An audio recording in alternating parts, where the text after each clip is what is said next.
Continuaremos agora o nosso estudo acerca das forças magnéticas que surgem quando colocamos condutores com corrente elétrica em regiões de campo magnético. Entretanto, consideraremos nessa aula configurações particulares de condutores com corrente que eventualmente podem rotacionar. Ou seja, além de forças magnéticas, esses condutores também estão sujeitos a torques de origem magnética. Essas configurações, então, tratam-se de espiras condutoras com correntes elétricas em regiões de campo magnético. Muitos dispositivos práticos utilizam a força magnética ou torque sobre uma espira condutora, como, por exemplo, alto-falantes e motores elétricos. Então, a ideia dessa aula é encontrar a força magnética total e o torque total sobre um condutor em forma de espira. Portanto, então, iremos considerar um caso bem simples, talvez o caso mais simples possível, que é uma espira retangular em um campo magnético uniforme que é perpendicular a ela. Tá? Então, nós temos aqui a nossa espira retangular, tá? Ela está sendo percorrida por uma corrente I, tá? No sentido anti-horário, conforme está sendo indicado aqui na figura. Nós temos, então, um campo magnético perpendicular ao plano dessa espira, ou seja, um campo de baixo para cima, tá? E é um campo constante. Nós também temos aqui o versor N, que é o vetor normal que indica a direção e o sentido dessa área definida pela espira. Então, para encontrar a direção e sentido da força magnética que atua em cada um dos segmentos de espira, basicamente o que nós temos que fazer é considerar a equação da força magnética, discutida em aulas anteriores, tá? E aplicar a regra da mão direita. Tá? Então, vamos considerar basicamente este produto vetorial aqui entre o segmento do comprimento L, tá? O vetor que indica o comprimento L da espira, e o vetor campo magnético. Faço isso então para cada um dos segmentos de espira. Tá? Então, fazendo aqui para cada um dos segmentos, eu encontro aqui essas quatro forças atuando nessas quatro direções e sentidos. Em relação aos módulos, então, nós teremos aqui que o módulo da força F1 será igual ao módulo da força F3, e o módulo da força F2 será igual ao módulo da força F4. Notem que nesse caso, então, a força total sobre a espira será nula, uma vez que a força F1 cancela a força F2, e a força F4 irá cancelar a força F2. Tá? Para essa configuração também, como todas as forças atuam ao longo da mesma linha, tá? No caso as forças 1 e 3 atuam ao longo da mesma linha e a força F4 e F2 atuam também ao longo da mesma linha, então nesse caso específico o torque resultante será nulo. Outro aspecto importante é que quando o vetor normal, o versor N, é paralelo ao campo magnético, então a espira ela se encontra em equilíbrio estável. Já quando o versor N é antiparalelo à espira, então nesse caso a espira estará em equilíbrio instável. E se N não for paralelo nem antiparalelo ao campo magnético? Nesse caso específico, então, a espira estará fora do equilíbrio. Então, ela estará fora do equilíbrio. Para exemplificar isso, então, nós vamos considerar essa configuração para a espira numa região de campo. Então, nós vamos considerar aí uma espira de lados A e B, uma espira retangular de lados A e B, com uma corrente elétrica I, conforme indicado na figura. Então, a corrente elétrica está nesse sentido aqui. Tá? Então, o campo magnético, nesse caso, é um campo uniforme, que aponta em direção ao eixo positivo de Z, tá? Ou seja, de baixo para cima, um campo constante. Tá? Notem que nesse caso específico, então, como o vetor M ele não está nem paralelo nem antiparalelo ao campo magnético, nós estaremos em uma situação em que a espira se encontra fora do equilíbrio. Tá? A partir da equação indicada aqui na parte inferior, então, nós podemos imediatamente já identificar a direção no sentido das forças, né, que atuam em cada um desses segmentos de fio, segmentos A e segmentos B. Então, observem que as forças F', elas atuam aqui, copiando a regra da mão direita a partir dessa equação, elas atuam ao longo do eixo Y, né, Y positivo nesse segmento e Y negativo, Y negativo nesse segmento. Já nos segmentos A, nós temos uma força que atua aqui na direção de x positivo e uma força F que atua na direção de x negativo. Além disso, nós podemos observar que o nosso versor n, ou vetor normal, né, que indica a direção e sentido da área, ele faz um ângulo φ com o campo magnético, conforme indicado aqui. Tá? Então, esse ângulo φ será o ângulo entre o vetor normal, tá, da espira, e o campo magnético que está permeando aí todo o espaço. Então, uma vez que nós já conseguimos indicar aqui a direção no sentido das forças, nós podemos fazer algumas análises qualitativas. Então, a primeira delas notem que a força F', as forças F', elas atuam ao longo da mesma linha. Tá? Então, elas não vão ser responsáveis por nenhum tipo de torque dessa espira. Já as forças F, elas atuam ao longo elas não atuam ao longo da mesma linha. Ou seja, essas forças elas irão promover um torque nessa espira. Ou seja, elas serão responsáveis, esse torque será responsável por uma rotação da espira. Tá? Então, a rotação ocorrerá basicamente nesse sentido aqui. Então, o que a gente faz agora é calcular basicamente os módulos das forças que atuam nesses segmentos de fio, para depois calcular o torque, né, que atua, o torque resultante que atua na espira. Então, vamos começar pelo segmento A, de comprimento A. Então, vamos começar por este lado aqui. Então, nós sabemos que o módulo da força magnética é indicado pelo produto da corrente elétrica, módulo do comprimento do fio, módulo do campo magnético, seno do ângulo entre L e B. Tá? Nesse caso, então, o meu L, que é o comprimento, vai ser A, então eu estou avaliando simplesmente o segmento A. Então, teremos IA módulo de B, seno do ângulo entre o segmento, aqui, o comprimento do segmento, e o campo magnético. Nesse caso, o ângulo θ será o ângulo de 90 graus, então eles são perpendiculares. Lembrando que o vetor L, né, ele aponta sempre na mesma direção, no mesmo sentido da corrente elétrica. Tá? Então, nós podemos reduzir esta equação aqui nesta equação aqui. Então, a força magnética F, que atua no segmento A, neste segmento aqui, será o produto da corrente, o comprimento do segmento, que é A, multiplicado pelo módulo do campo magnético. Essa força, então, ela estará atuando ao longo do eixo X positivo. Uma força de mesmo módulo, em sentido contrário, irá atuar, então, sobre o lado oposto, ou seja, sobre este lado aqui. Então, o módulo de F será igual, porém, o sentido será contrário. Em relação ao lado B, nós fazemos algo muito parecido. Tá? Então, vamos calcular agora o módulo da força F'. Tá? Então, é a força que atua ao longo do segmento B. Então, vamos considerar inicialmente este segmento aqui. Tá? Então, o módulo desse segmento será novamente I, módulo de L, que é o comprimento B nesse caso, né? Aqui. Módulo do campo magnético, seno do ângulo entre L e B. A questão é que aqui nesse caso, para esse segmento B, o ângulo entre L e B não é igual a 90 graus. Tá? Então, o ângulo entre esses segmentos ele vai ser 90 graus menos φ. Tá? Então, esse vetor L aqui, ele pode ser indicado aqui. Então, fazendo ele coincidir, a origem dele coincidir com a origem do campo magnético. Notem que esse vetor aqui ele está indicado aqui. Então, esse é o meu vetor L. Notem que esse vetor L ele faz um ângulo de 90 menos φ com o vetor campo magnético. Tá? Então, θ nesse caso é 90 menos φ. Substituindo, então, este ângulo na equação aqui, nós temos uma expressão para a força F', que é igual a corrente multiplicado pelo comprimento do segmento, B minúsculo, multiplicado pelo módulo do campo magnético, que é B maiúsculo, seno de 90 menos φ.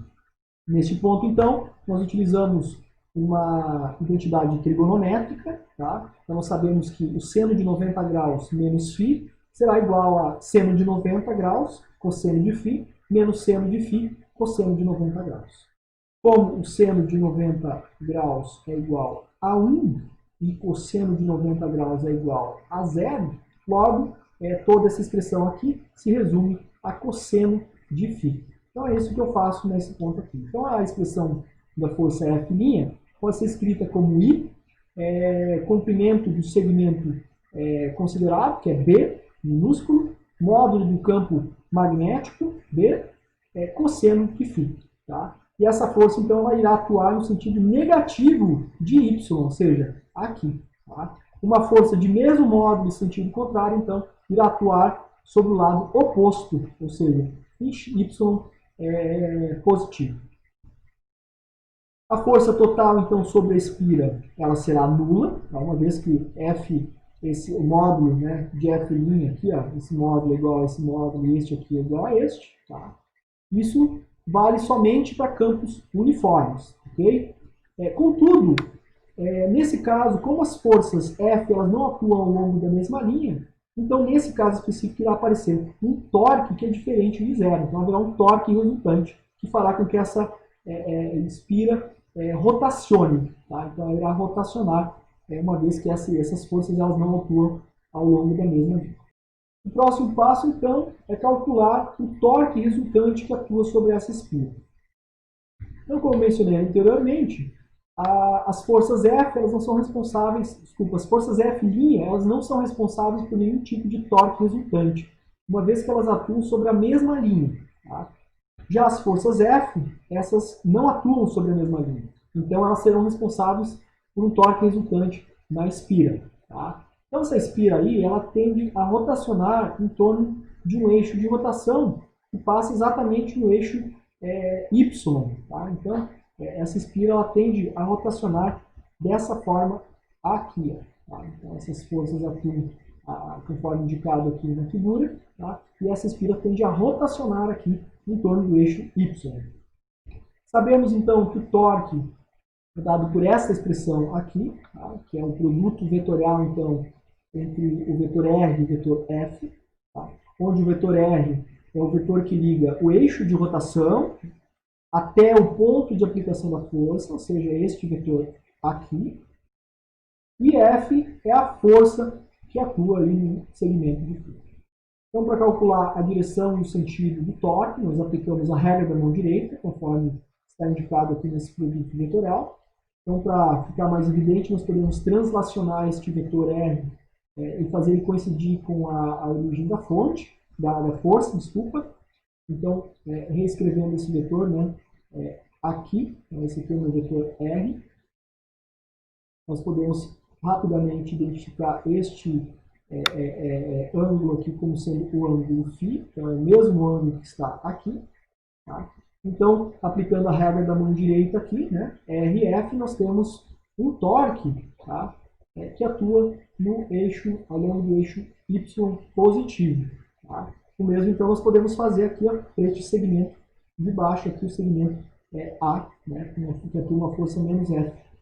Então, novamente, o vetor R está indicado aqui, tá? O vetor que liga o eixo de rotação ao ponto de aplicação da força, fazendo, então, a origem dos vetores R e F coincidirem, tá? Então, nós temos isso aqui. Ó. Novamente, o ângulo entre a força e o vetor R vai ser φ. Aplicando a regra da mão direita aqui, R e F, então nós temos também um torque que atua ao longo do eixo Y positivo. Tá? Então, cada torque estará no eixo positivo de Y, tá? Devido a cada um desses segmentos, a cada uma dessas forças que atuam nos dois segmentos A. Uma vez determinado, então, a direção e o sentido do torque resultante, o próximo passo é calcular o módulo desse torque resultante. Então, sabemos que o módulo do torque será dado pelo módulo do vetor R, tá? Que é o vetor que liga o eixo de rotação ao ponto de aplicação da força, módulo da força F, seno do ângulo entre esses dois vetores, que é o ângulo φ, tá? Conforme foi indicado anteriormente. No caso de um dos lados, né, do lado que a gente está considerando aqui, que é esse lado, A, então o módulo de R será B sobre 2, porque o R será basicamente essa distância aqui, ó. Tá? E essa distância é B dividido por 2, é metade desse segmento aqui. E o ângulo, como eu mencionei, o ângulo φ é o ângulo entre os vetores R e F. Substituindo, então, esses valores na equação acima, nós obtemos este resultado. Para encontrar o torque total, então, basta nós somarmos a contribuição do torque deste segmento aqui, superior, e deste segmento inferior. Como eles são iguais, basta somarmos, então, esses dois termos aqui. Então, somando os dois termos, nós temos um torque, o módulo do torque total, dado pelo segmento B, multiplicado pela força F, seno do ângulo, né, φ, que é o ângulo entre R e F, ou ainda o ângulo entre o vetor normal e o vetor campo magnético. No resultado anterior, calculado no início da aula, então nós sabemos que a força F pode ser escrita como o produto de I, segmento A, comprimento, né, do segmento A, e o módulo do campo magnético. Então, substituindo essa força na equação do torque, nós obtemos essa expressão aqui, o torque resultante. Nós também sabemos que a área dessa espira é basicamente o produto dos lados, né, dessa espira, ou seja, o produto de A e B é igual à área. Tá? Então, nós podemos reescrever essa expressão aqui em termos da área. E essa equação, ela é uma equação válida então, para quaisquer espiras, sejam elas quadradas, retangulares, triangulares, circulares. Então, basta a gente considerar aqui, então, a área dessa espira e essa equação é válida para quaisquer outras espiras. Avaliando, então, a equação acima, nós podemos analisar aí algumas situações de limite. Então, observem que quando o ângulo φ é 90 graus, ou seja, quando o campo magnético ele é paralelo ao plano da espira ou perpendicular ao vetor normal, nesse caso, então, o torque é máximo sobre a espira. Tá? Já no caso de termos um ângulo φ igual a zero ou 180 graus, o que significa que o campo magnético é perpendicular ao plano da espira ou paralelo ao vetor normal, nesse caso específico, então, nós teremos um torque igual a zero. Ou seja, para φ igual a 0 graus, a espira estará em equilíbrio estável. Para um ângulo igual a 180 graus, a espira estará em equilíbrio instável. Considerando, então, a equação do torque em uma espira, obtida anteriormente, está escrito aí, podemos definir o produto entre a corrente elétrica e a área, né, dessa espira como um momento magnético, conforme está indicado aqui. Então, essa grandeza é chamada de momento de dipolo magnético ou simplesmente momento magnético da espira. As unidades desse momento magnético, o momento de dipolo magnético, será o ampere metro quadrado, e é uma grandeza análoga ao momento de dipolo elétrico, que foi discutido lá no início do curso, tá? Nos primeiros capítulos do curso. Então, dessa forma, nós podemos reescrever a equação do torque em termos dessa nova grandeza, que é o momento de dipolo magnético ou momento magnético. Então, reescrevendo essa equação aqui em termos do momento, nós temos essa expressão aqui. Então, o módulo do torque sobre a espira será igual ao módulo do momento magnético, módulo do campo magnético, seno do ângulo φ. Uma espira de corrente, então, ou qualquer outro corpo que sofra torque devido a um campo magnético, será um dipolo magnético. Sabendo que o módulo do momento magnético é dado por essa expressão aqui, então nós podemos encontrar uma equação vetorial para essa expressão. Tá? Então, vetorialmente, nós temos esta equação aqui. Tá? Então, o vetor momento magnético será igual a corrente elétrica multiplicado pelo vetor área. Tá? Podemos escrever isso ainda a partir do vetor normal. Então, sabemos que o vetor área é igual ao módulo da área, né, a área, multiplicado pelo vetor normal, o versor m. Então, reescrevendo a equação do momento de dipolo, a partir do vetor normal, nós temos esta expressão aqui. Notem que o momento de dipolo, então, magnético, o momento magnético, ele aponta na mesma direção e no mesmo sentido do vetor normal, tá? Conforme está indicado nessa figura aqui. Então, o vetor normal, o vetor momento magnético, ele sempre aponta na direção do vetor normal. A direção, então, é perpendicular, sempre perpendicular ao plano da espira, né? A direção desse momento magnético. E o sentido será dado pela regra da mão direita. Tá? Então, para a gente encontrar o sentido desse momento magnético, basta botarmos os dedos, né, no sentido da corrente, tá? E dessa forma o polegar irá apontar sempre o sentido do momento magnético.